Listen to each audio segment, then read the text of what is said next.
Welcome to the Lost Vet Podcast, where we are helping you to get back to your passion and purpose. I'm your host, Dr. Melodie Chan, and in today's episode of Destination People, my guest Cheryl Vandal shares her secret sauce to change management. Have a listen. Welcome to the pod, Cheryl. I am so happy to have you on board today. Thank you for the invite. I am really honored to be here. Cheryl, from our conversations, you had said something that really struck me, and that was that you love change. And that, my dear, is something that I hardly ever hear. So I thought that would be a good springboard platform to talk about change management and just talk about your passion for change and what drives that. I like change because I see without change, I don't think we can have progress, that we can make things different. I mean, you can always, if you make a change and it doesn't work, you can always go back, Mm-hmm. but if there's nothing tried, there's nothing gained. So that's why I like to do it. I like to challenge myself. And I like to keep my staff challenged because I think that's part of their growth, and I think that's what makes them feel like part of a great team, that they're involved and they have a say in what we do and how we do it. But we make the changes so that we can grow and do better. And so when you're implementing a new idea or you're coming back and saying, as a hospital manager, let's try something new, what is it? What's the intention behind that? How do you start planting the seeds to get people on board? And feel free to use specific examples if you have some in mind. Um, um okay, an example is when we didn't have enough vets and we needed to go with two veterinarians that would work virtually for me. Mm-hmm. So I tell them, like, we're having a really hard time getting our clients in, and I know it bothers them. I know that they feel badly that, Fluffy isn't getting in with that ear until tomorrow when they're suffering, if they're not choosing to go to an emergency clinic. But Yeah. that sort of thing, and we want to be able to do it. So I just talk about that at first and said, I have an idea, let's talk about it. So we'll have a meeting, or I'll have done some background work and have some ideas and bring it to them, and then let them bring some ideas forth that they see, and some concerns, because there's Mm-hmm. usually a fair number of concerns and pushback. And I don't mean that in a negative way. I just mean human nature is that change is hard. Um, so we do that. And then a lot of times I like to jump in a little bit, maybe prematurely, but maybe not, because until you start it, you don't know. Mm-hmm. So, for the virtual appointments, I said, well, let's give it a try and see. And in a week's time, we'll meet. So the two veterinarians that were doing virtual work and all my RVTs, we got in a meeting together and we talked about what was working and what wasn't working. What did they, I mean, they're in the appointment. What do they see? What do they feel needs to change? So we make those changes. And then 2 weeks later, we met again and said, okay, how's that working? Well, then the doctors had a couple of ideas that they thought would be great. And so we tried that. And I'm ready to have another meeting with them again to Mm-hmm. discuss it and see how they're feeling about it. I mean, one of their first concerns was, are we going to get paid more? Because they're taking on more responsibility. And at first I thought, well, you're just doing your job. But then I thought, no, no, no, they're right. They are taking on more responsibility and they should be compensated for it. So you Mm-hmm. need to listen to your staff and learn. And another example of change, and I hope that my owner's not upset, he used to do all of his appointments by himself. He did not use his technicians for his appointments. And I went to him and I said, let's try this. Let's have the technicians start the appointments. Let have them get the history. And we did work. I did up a bunch of history questions. I gave it to the techs. I had their input on them. I did up some templates in the computer so that they could just type into it. They didn't like them, so we had to change that. But that's okay Yeah. because we grew, and he didn't want it, and I challenged him and I said, "Well, let's try it for a month. And when the month is over, you and I will have a sit down and we'll see how things are going." And I wanted a month because I thought it takes at least 3 weeks to make a habit. Hmm. So I wanted that month to give him a little bit of time to see what was going to work. Well, that's at least 9 years ago. We've never met. Okay. So, we did change things along the way. We've changed things, how we do things, and all different things that the technicians have actually increased in their responsibility in the appointment room. Um, but we still do it, and Hmm. it's really um, it's lightened up the time that the doctor is spending on doing things that aren't just being the veterinarian. Hmm. So that's part of why I like change, because it made a difference. I Yeah. mean, we have grown exponentially as a practice. When I first started 11 years ago, there were two RVTs, one doctor, and we had just hired the owner, and we had just hired an associate. So, and we were a little tiny house that Yeah. was made into a vet clinic, and now we're a big practice. So I like change because everybody learns from it, everybody's grown from it, and I think it's satisfying. I think when I ask my techs how they feel about it, at the beginning, it's coming, I'm kind of nervous a little bit. And after a while, it's like, oh, yeah, it's no big deal. It's Yeah. great. And it's helping our pets. And that's what we need. Yeah. For some people, that change can feel really destabilizing. Like, if, especially as we're talking about it, right? Some people might be thinking, oh, but if you're changing all the time, then you're just creating this environment where people don't know what to expect because, oh, are we going to implement this new thing, or are we going to be asked to do something new? How do you feel that you're able to still provide stability through trying to push people to do something new? Because we meet ahead of time, we talk about it. We, I don't, I'm let them, I have an open door policy. I mean, they can call me anytime and talk to me about their concerns, issues that they are working on. Um, so I think they feel supported. Okay. And I think that's part of it. And I think we talk about it ahead of time. We don't just, they don't walk through the door and say, okay, now we're starting virtual, go start that appointment. Oh, and you'll be doing the physical exam today. We talk about it. So I had prepared them for it. They actually, they took it upon themselves to find some courses that they could do to make sure that they would be doing a good job.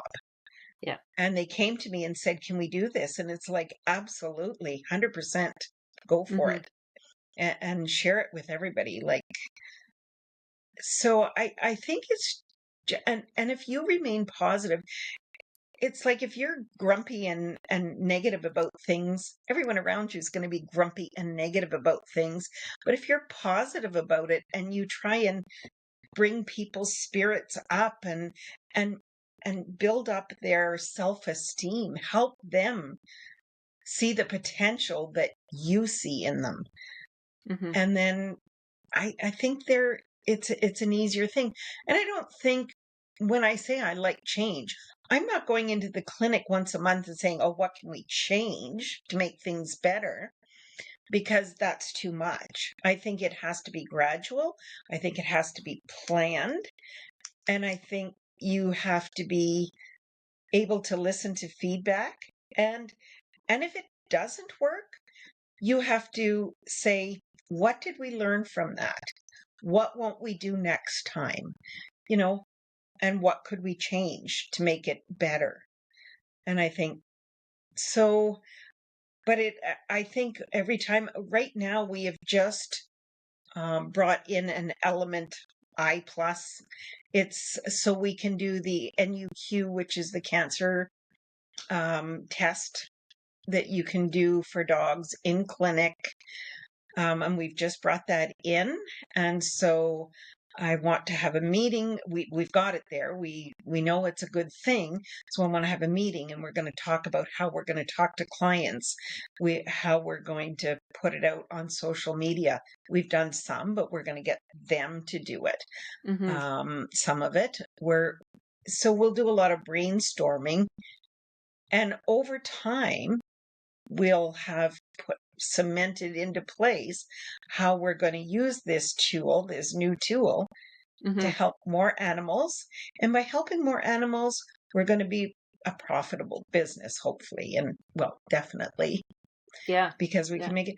So I think if you just do things slowly, don't walk into the building and say, this is what we're doing, because you'll never have buy-in. But if you go to them and say, what do you think? Do you think, how do you feel about doing that? And they're going to tell you what their insecurities are, and you're going to help them work through that. So what do you think? Like they said, well, the one technician said, well, I'm worried about heart murmurs. So what do you think you could do? Well, and she was the one who came back and said, look, I found this course. Can I take it? Yes. Can I share it with the other techs? 100%. They can all take it. Be willing to help them help themselves. Yeah. Yeah. I don't know that I do anything special. I just think being excited about something is part of the process. It sounds to me the something special that you're doing is listening and gathering feedback, because You it takes time. It does. It does take time. Like I remember COVID, a very good example of, there's a time when every clinic had to pivot and start doing things new. So every single morning, we would convene for 15 minutes before the doors open.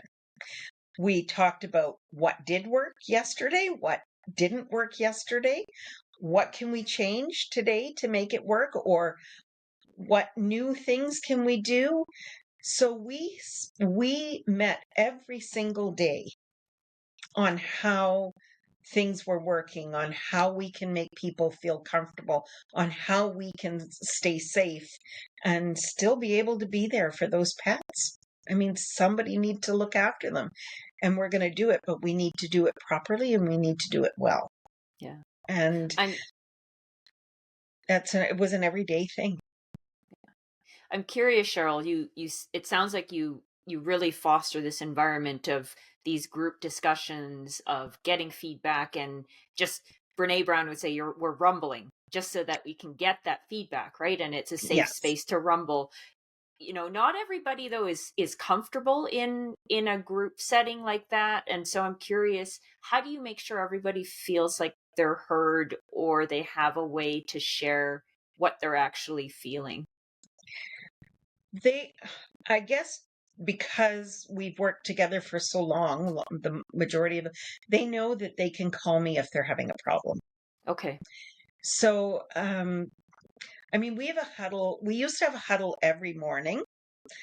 Uh, we started it with COVID, and we've just carried on with it because we can work out little things before they become big things, and then get this, some miscontent or whatever around the practice. So we do that. Now that I do things virtually, we do it twice a week. Mm-hmm. But but they can call me anytime, and if they want private time, they go into my office and they call me, or when I was at the practice, they would come into my office and we close the door and shut the door, and that was our time. I mean, I do reviews. Um, I'm I am not as fond of reviews as a lot of people are, unfortunately. I mean, I do because I feel like if you're doing that every 6 months or once a year, if there's something that's wrong, I don't want to wait 6 months to tell you that's not working for us. Yep. And I don't want them to wait for 6 months to tell me they don't like something. I want to know now. Mm-hmm. So it's kind of on the go. What's going Yep. on? I'll just say to them, how are you doing? What's going on? I had one of my receptionists call last Friday morning and talk to me, and I said, Jerry, you're having a rough day. Go home, and you know, take a bit of time to yourself. Take some you time. Yeah. Everybody needs that. Yep. And she came back on Monday and she was feeling much better. She called me. She said, "Oh, I'm feeling much better." You need to listen to them. That's what needed to be at that moment. Mm-hmm. And I'm hoping. I always ask them, if you need to talk to me, I want you to talk to me. I mean, I can't make them, but that's how I try to keep things. And I mean, I'm not perfect by no stretch. And I know sometimes they're not happy with things because I hear little things. You always hear little things. But then if I'm hearing something that I'm thinking needs to be addressed, I'll address it. Mm-hmm. So, Yeah. and then I'm also one that if there was a bit of an issue, it's and we work through it, it's gone, it's done.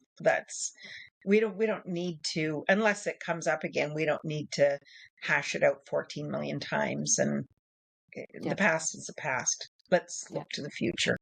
Yeah.